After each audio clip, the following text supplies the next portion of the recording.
begin with your question.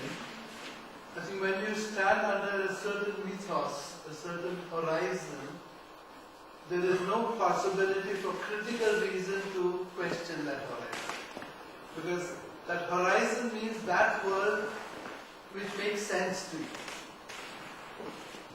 Everyone has a horizon where certain things make sense, certain other things don't make sense. You come from probably a Christian background, so it will not make sense to you the thing about holy cows in India. It's not part of your horizon. But a Hindu, he will not be able to give you reasons why a cow is holy. There will be some cultural external answers, but critical reason will not be able to work. That is to say, when there is a symbolic experience, when the symbol is a living symbol, critical reason has no place there. Rightly or wrongly. It's simply the structure of your symbolic knowing does not allow critical sense. And this makes sense to you because for a military person, weapons make sense.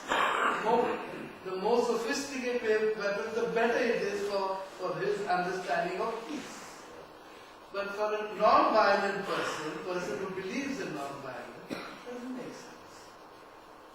That is to say, both of them had to try to find a way where they could meet, and that answer I'll give here as I'm giving to Professor Dalton. You see, anything makes sense to you in a cosmovision. Outside that, it doesn't make sense.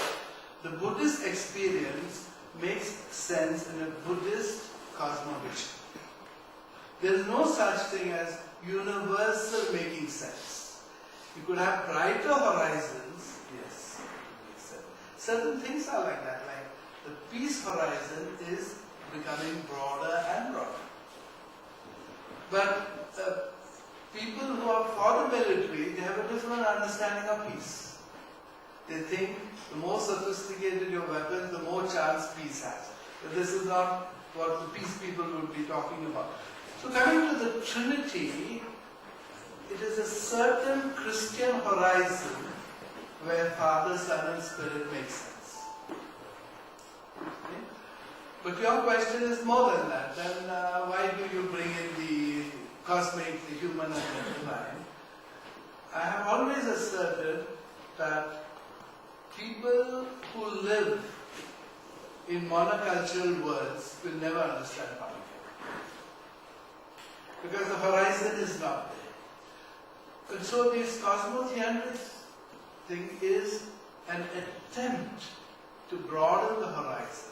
So it's an intercultural effort to form what Panicare would call functional homeomorphic equivalence.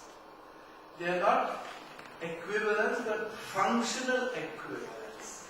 Like incarnation could be eventually the functional equivalence of avatar.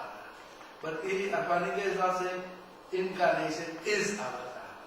So here also I think he would agree with me that the Christian Trinity is the functional, or the other way around, the cosmic, the human, the divine, the Cosmotheandric vision is the functional equivalent of the Christian Trinity.